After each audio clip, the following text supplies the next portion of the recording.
Για παιδιά, τώρα θα κάνω το unboxing που έλεγα. Το πρώτο δεν είναι κάτι σπουδαιότερα πραγματάκια πήρα. Το πρώτο πράγμα που πήρα είναι ένα σπρέι ασημή. Ένα τεσσάρι, Μοντάνα. Μετά πήρα ένα on μου κατά είναι ασημή.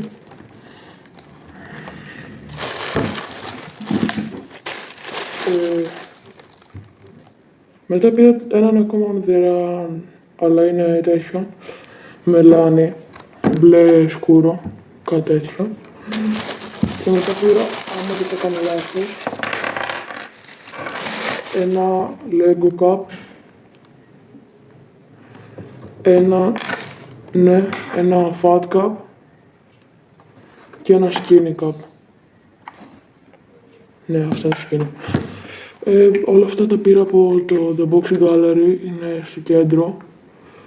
Αυτά. Δεν έχω τι να πω, γεια σας.